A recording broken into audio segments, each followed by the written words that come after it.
Hey, you guys. So, welcome back to Being Becoming the podcast. I'm one of your hosts, Micaiah, also known as MB. And of course, we have our other host here, Janelle. Hey.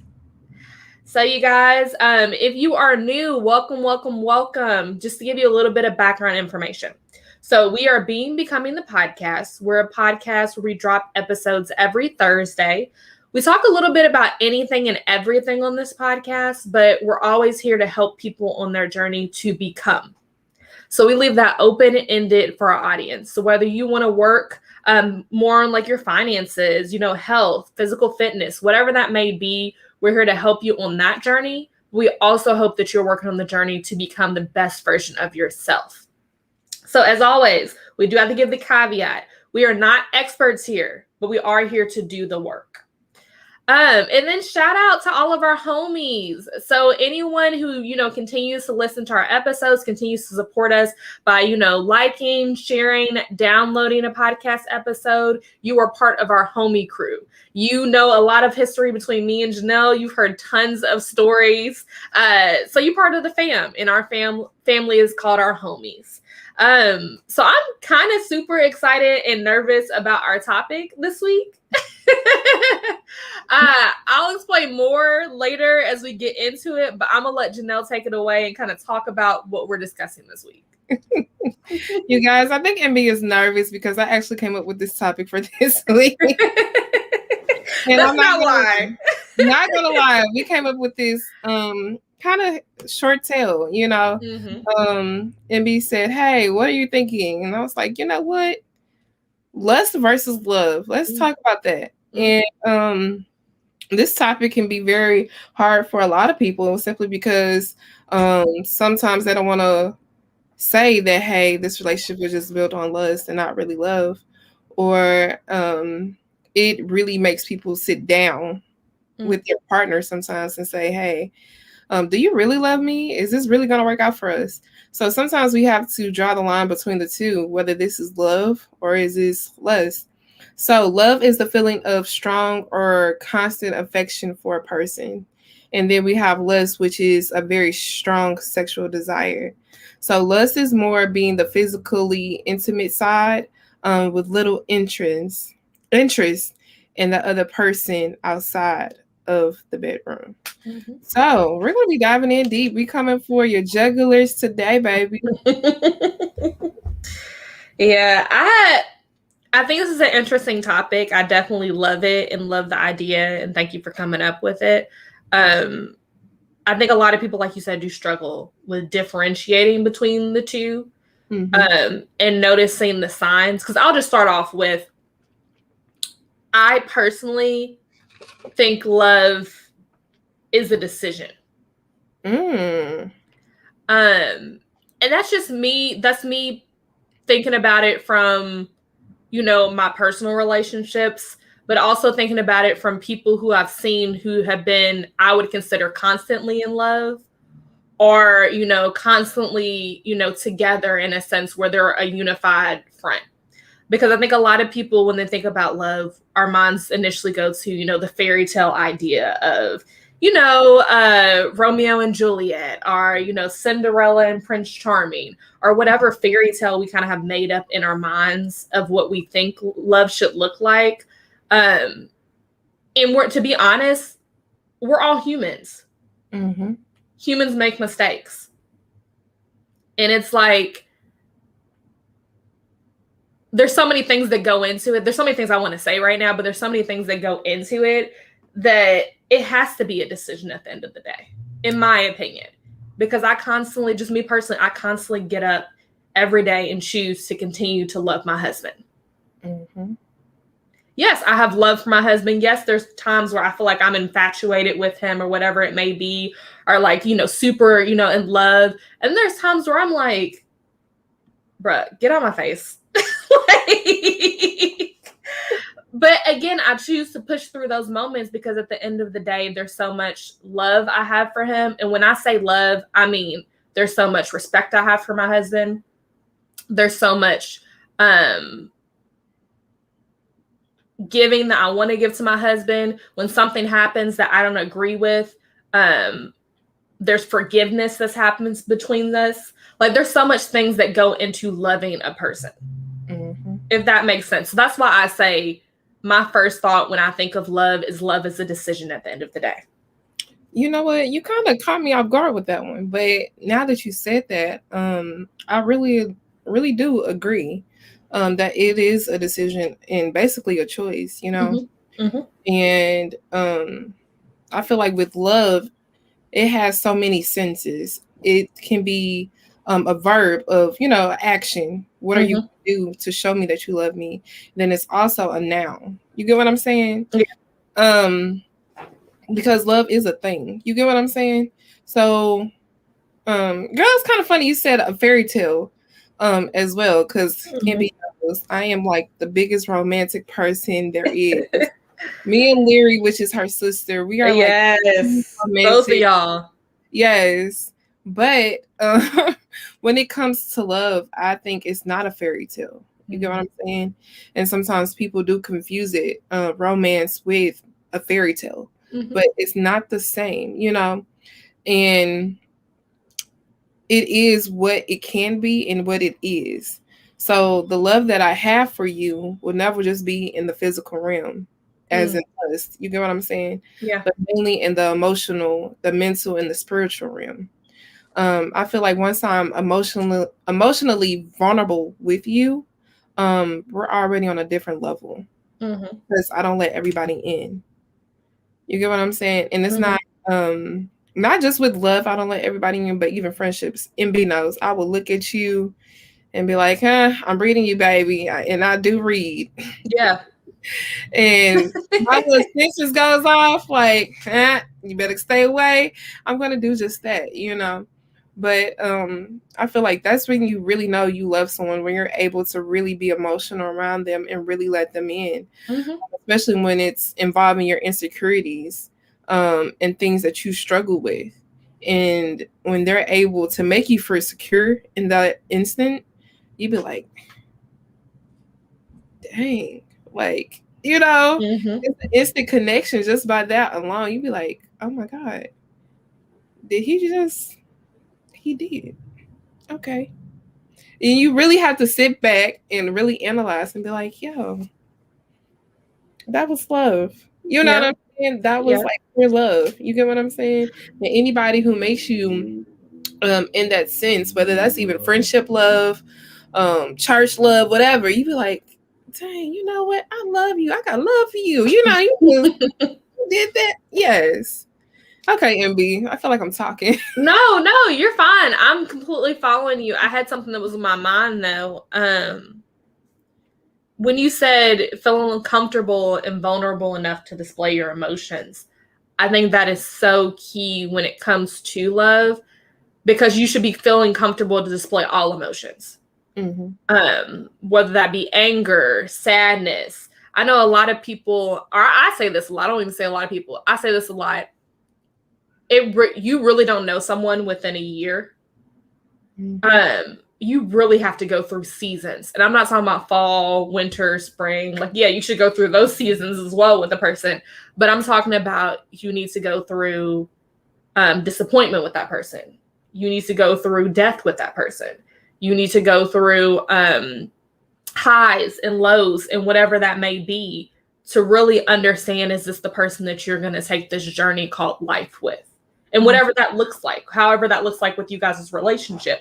But if you love someone, again, like you said, you have to be able to display all your types of emotions, and they have to be accepting. They may not agree with it. They may not like it. They may be like, hey, I didn't like how you act like this. Let's have a conversation. But they have to be willing to take you for face value and, you know, either help you or, you know, go on that journey with you. I don't want to say help you. They have to be willing to take you for face value and go on the journey along with you, whatever that looks like for you two together. Because I think a lot of people get caught up in the like emotion of love, like making sure you like that person and you're so infatuated with that person and you love spending time with that person. And yeah, that does last for a while. On average, you know, people have their like honeymoon phase probably for the first 2, maybe 3, all the way up to 5 years of their relationship. But eventually that's going to fizzle out a little bit. And you're going to have the moments where you're like, okay, and then you're going to have moments where it comes back and it's all honeymoon. Like you're going to go through these highs and lows of your relationships. But have you picked a person that you truly love that you're able to go on this journey with? Mm-hmm. Amen. And I second that. You know, my grandmothers, y'all, are both in heaven. God bless their souls. But one thing that both of them sat down with me and really talked about what is love and how love will be a test.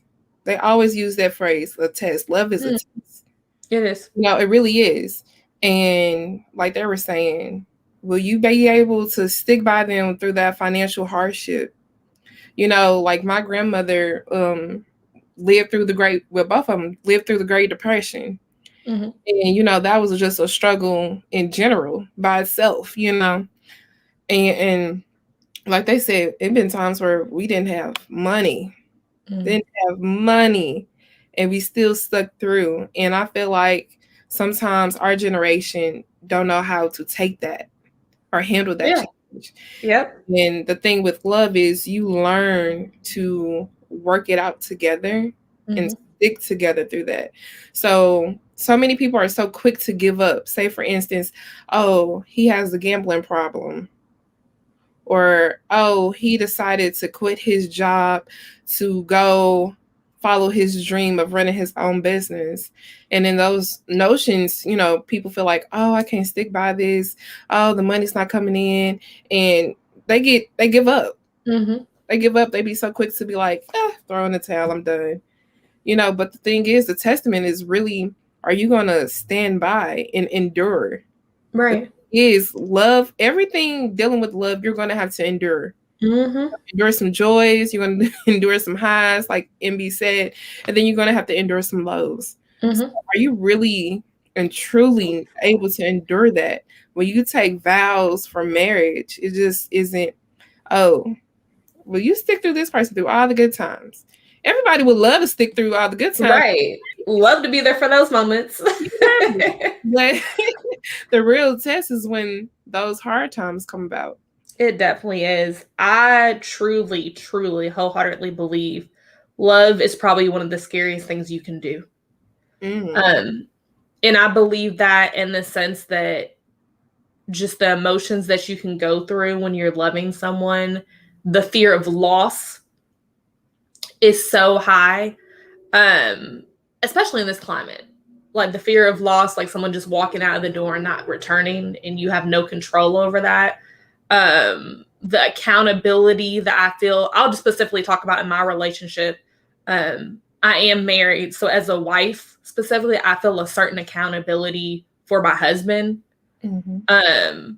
So yeah, it's a scary thing. It's a great rewarding thing. Like I love that I have a partner in life. I love that I have someone that loves me unconditionally, that supports me, that pushes me, that, you know, sees me as their equal and on so many different levels. But yeah, there's definitely scary moments as well. And I like the fact that you just said, I'm accountable for you. And people fail to realize when you love somebody, whether this is brother, sister, cousin, or husband, girlfriend, fiance, whatever case may be, you are responsible for that person. Yeah. And you're not always responsible for their actions. Don't get That's that key. Yeah. You're not responsible for their actions, but you are responsible for letting them know. You get what I'm saying? Like, you're supposed to let them know, at least. Right. Hey, what you're doing is wrong. It's going to lead to XYZ. Or you get what I'm saying? You're accountable in that sense. Like, hey. Because if you love someone, you're going to tell them. You don't want to hold the truth from them if you love someone. Exactly. That is so key. And I feel like love is the true definition of being truthful and honest. And in that sense, you're still, you know, like I say, you're responsible for that person when it comes to that. Girl, you're dropping gems. You too. Girl, you too. But that's the real thing, you know? It really is. And how can I say it? I've always said, you know, me and mom, we'd be sitting on the couch and, you know, discussing stuff. And I said, I'm waiting to say I have found the one whom my soul loves. And I feel like that's on a deeper level. Yeah. But we talk, especially when we talk about lust. Yeah. Again, lust is just, I want to have sex with you. Pretty much. That's what lust is in my head anyway. So until my soul says, yo, I'm in love with you, my soul is in love with you, that's when you really know you're in love and that's the one. I don't know. How was that experience for you, MB? How did you know Michael was like the one? People ask me this all the time. It wasn't a moment for me. It was continued things that just continue to pile up. I'll say this, me and Micah didn't start out as like a couple. We were friends first. So we built like a huge foundation. Like when we first met, he was on like a co-op for his job when we were in college. So we were miles away from each other, but we would sit down like college students. Like, who has time to be on the phone? You usually out doing something on campus, going to some event, studying for some test, whatever it may be. But we would literally make time for each other. Like, he would sit on the phone. And Micah does not, my husband now, he does not like to text, or he does not like to be on the phone. Trust me, he don't call me. Like, he'll see me when I'm at home. But he really made time for me and was like, hey, I want to talk to you. He also talked a lot about our future. And that was something I wasn't used to, especially with guys our age back then. So there's just a lot of things with him. There was a lot of, like, I'm one of those people, I flourish in relationships. I don't need to be worried about Joe and Bob down the street. I need to be in a committed relationship. Again, monogamy is probably not for everyone, but I just need to be focused on one person doing one thing so I can go out here and get other opportunities and other bags. Because if I'm worried about my relationship, I can't be worried about the other things I need to be worried about.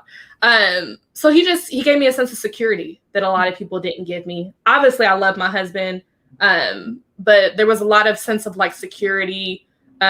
We had fun together. Again, we had that friendship foundation. So there was just a lot of layers that I didn't feel with other, people. So, and I feel like friendship is one of the biggest things to have in a relationship. MB knows, like my previous relationship, it was a best friend situation. You can understand that individual was my best friend before I decided to cross the line and go into something more. You get what I'm saying? And so I feel like we knew each other to a T. Like, I knew when something was wrong with him before he knew. Girl, yes. You get what I'm saying? And it's crazy how that connection is and how it works like that. But that's the love factor that was in it. You get what I'm saying? You're able to sense that person, again, their emotion, their mental, and their spiritual. You're able to sense when anything is wrong. You get what I'm saying? It's just because of that deep connection. But then also I'm able to, you're able to really address them in a different manner. Does that make sense? Especially if you know their goals, what they're able to be and to do. Because I feel like in a relationship, it's very important that you're able to uplift each other. Because it's going to be times where, again, we're all human. You're not going to feel secure all the time. You're going to have some insecurities in yourself. Yeah. Probably not, in the relationship together. You get what I'm saying? Right. But each of you going to experience insecurity at some level, and you have to be able to motivate and encourage that person through. Definitely. It's crazy, this whole love lust thing. So for the emotional aspect of it, so do you believe that lust is just the physical, or can it be emotional? What do you think? I'm glad we be on the same wavelength all the time. I'm glad you brought it up, because I was actually going to talk about that next. So about 90% of the percent agree with you that lust is primarily focused on sex. I'll say 9 times out of 10, lust is focused on sex. I think the overall element, though, is desire.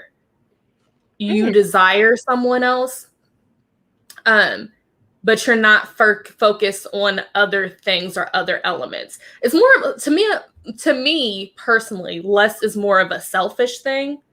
or you're focused, I won't even say selfish. It's more of a self thing in the sense that you're focused on, you know, yourself and what you have going on, but you still maybe like someone, or maybe you still desire someone, but you're not at that moment in time to give them everything that they deserve when it comes to, you know, loving someone. Mm-hmm. So you could really, really, you know, vibe with someone. You could really, really like someone. You could be somewhat emotionally tuned in with someone, but still you could be like, you know, I'm more focused on myself and I don't have time to, you know, worry about certain other aspects of the relationship, whether that means, you know, maybe showing them off and taking them out, or maybe being like, hey, yeah, I'm trying to make this like a commitment and move to the next phase. Because I feel like there's a thin, I don't want to say thin line, but there is a line between love and lust. But it's easy to jump back into either one. Specifically, if you're in love with someone, it's easy just to move over to lust. Mm-hmm. So when it comes to emotions, I think there's more feelings associated with lust. But I do think you can have some type of emotion towards someone, but you're not fully emotionally in tune. Like you're not fully emotionally supportive of that person. But not to say that your emotions are completely removed from the situation just because you are in lust with that person. I really agree with that. Again, I feel like lust is primarily, you know, the physical attraction and wanting of you. But I also feel like there's feelings involved. Yeah. And when it comes to the whole lust thing, I feel like when somebody wants you, they're going to do what they have to do to get you. Right. Or for you to notice them. You get what I'm saying? So, of course, there's going to be the dates, the whining and dining. Oh, I bought you some flowers. But I feel like that's just to butter or soften you up. Yeah. You get what I'm saying? So then you're starting to be like, oh, this is going to be into a relationship. But no, sweetie, it's just for them to get access to you. You get what I'm saying? So I feel like it's very important that we separate the two. And I know sometimes you be like, oh, well, the dating, that's normal. That's a part of the whole dating process. Yeah, you absolutely right. But is the intentions there? Right. Is the intentions to be lustful, or is the intentions to date you, marry you, all that kind of, you know, things? I feel like you have to really be careful and really analyze, hey, is this going too far or going too fast? Is his head is in the right place? Is my head in the right place with this? Because women can be just as lustful as guys. You get what I'm saying? And so I really feel like you have to analyze the situation and really decide, hey, do you want to go here or refrain, you know, from that? And I know this is common sense, but someone can tell you that they love you and it just be lustful. Just like there's a difference between loving someone and being in love with someone. Yep. So I definitely think that's something that's important to differentiate. If you are someone that's like, hey, I want to try this love thing. Like, I want to try it out for real. And like, I don't want to just be focused on lust. Making sure you understand that person's intentions, that you feel that person's intentions, that they've showed it to you time and time again, will just save you so much heartache in the long run. Because I'll be honest, I don't know if a lot of you guys are like me, but I'm one of those people in the sense that I don't have to go through everything to get the lesson. I can watch somebody else go through it, be like, oh, that don't look like that's something I need to be doing, and be fine to learn the lesson and not have to ever go through it in life. Girl, I don't know if you remember the Tyler Perry's, what was it, Temptation movie? Girl, yes. That stuff was so stupid. It sure was. It sure was. But I said, I done learned my lesson from that situation. You won't see me out here doing what she did in that movie. I don't need to go through that trauma and heartache. Yes, and this is my thing. I tell people this all the time. The grass ain't greener always on the other side. Sure. You got to remember, sometimes that can be turf. Real grass. You get what I'm saying? So everything that looks great and grand isn't, boo. It's the dollar store. Here it is. It's the dollar store. The dollar store worth treatment, boo. So yeah, you got to remember, everything ain't peaches and cream on the other side. Sure isn't. But you know what, MB, I had lost my train of thought. Because when you said that, it did make me think of Chris Brown, grass ain't green on the other side. But what you were stating about love in itself, sometimes the definition of love is different for everyone. And I feel like our generation throws that term so loosely. Oh, I love you, but do your actions show that you love me? Oh, I love you, but are you really meaning what you say when you say love? And that's my thing. I feel like love is really truly a test. Can you be patient with me?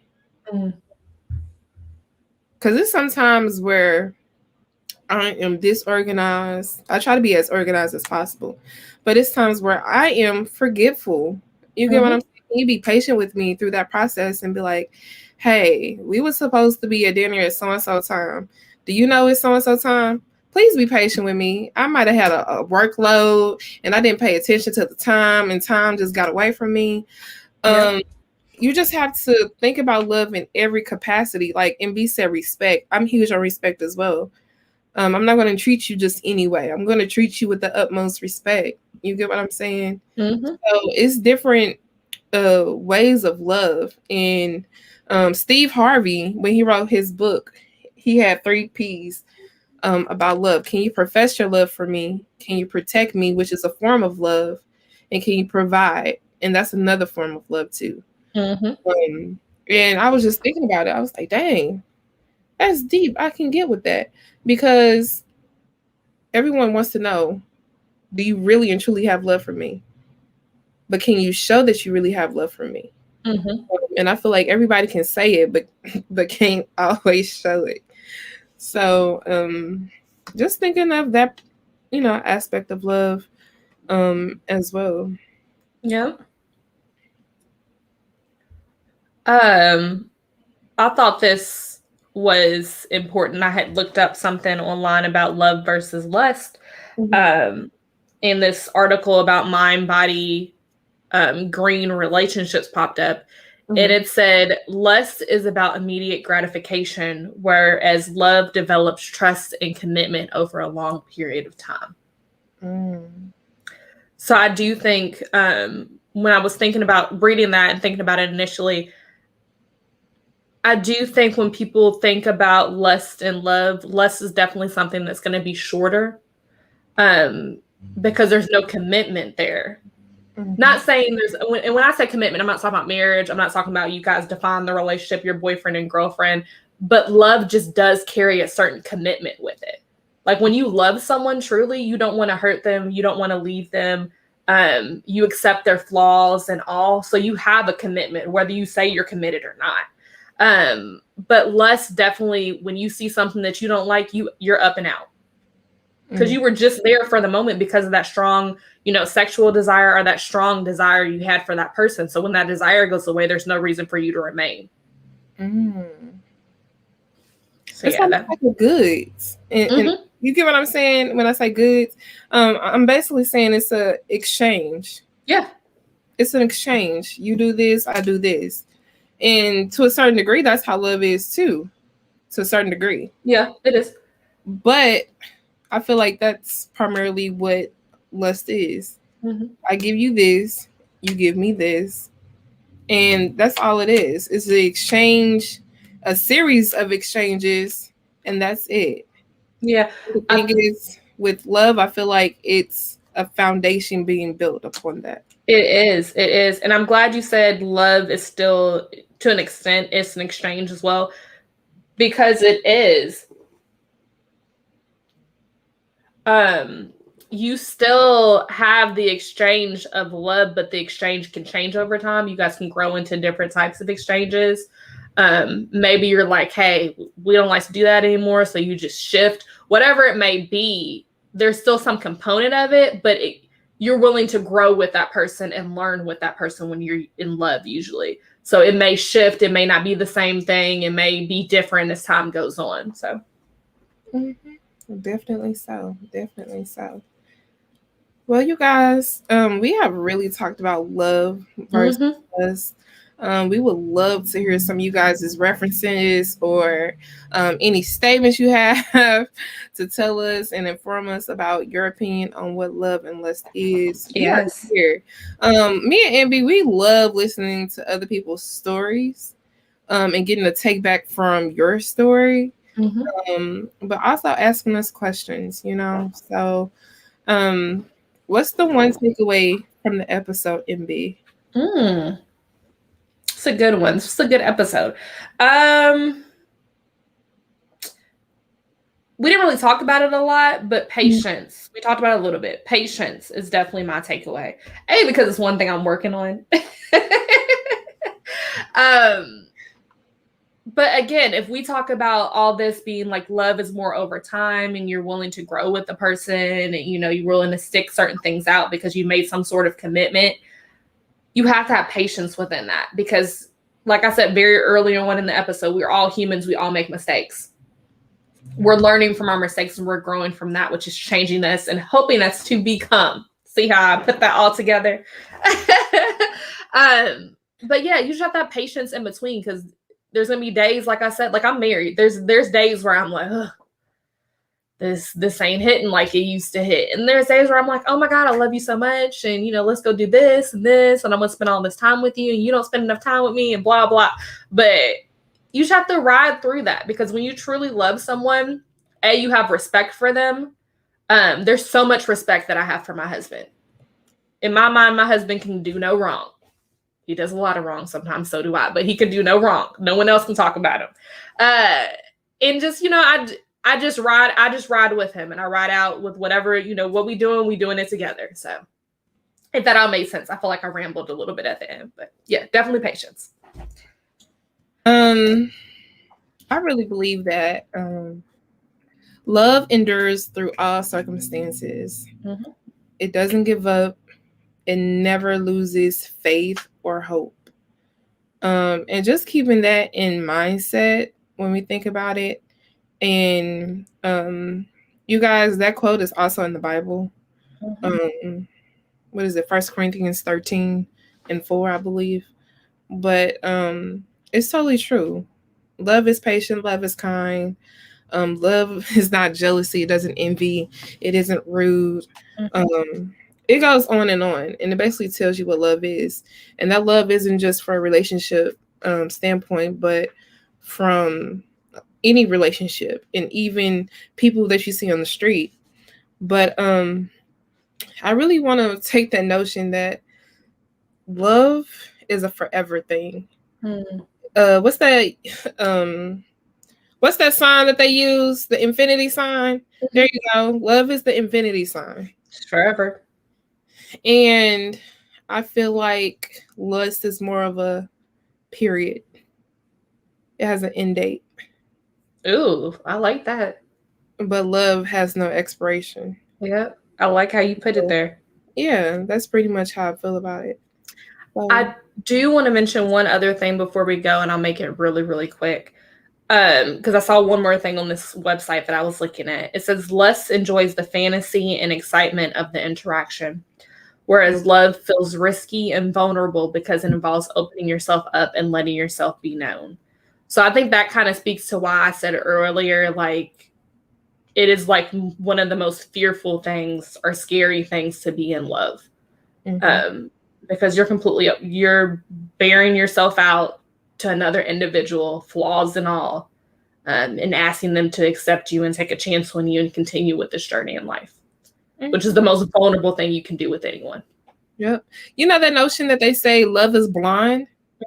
It really is. Yep. Simply because love is not something that you just see and you see it before it happens. You don't. It always catches you off guard. Yep. Off guard in different circumstances. You know what I'm saying? And it's just crazy. Like I say, some people meet in high school, some people meet in college, but you have those weird encounters and you be like, God, you let me meet my husband at the gas station? Okay. But Yep. I'm for real. Love is blind, y'all. Y'all never know when it's gonna pop up or who is gonna pop up with. Mm-hmm. Like, oh, okay, I see this. I like it. Yeah, I feel you on that. And on that note, you guys, thank you so much for listening to the podcast. Shout out to all of you guys who are listening and watching. You are now part of our homie crew. And if you want to continue, like Janelle said, we really do like to interact with you guys. We love to hear about personal stories. Any way that we can help, even if it's not us helping, we just love to hear about wins in general. So feel free to go over to the Being Becoming Podcast page on IG. Again, it's Being Becoming Podcast. Feel free to shoot us a DM. We try to be on there as active as we can. I'm starting to get back more active, you guys. Our schedules are starting to, slow down. So we will get back as active as we can on the page, but I'm always checking our messages for anyone that's, wanting to reach out or share a story or just has a question. But anyway, if you want to follow me, you can follow me on Instagram at I'm Just MB. And you can follow me at Beautiful J. That is 𝒶𝓃𝓃𝑒𝓁. And we will see you guys next week. Bye, homies.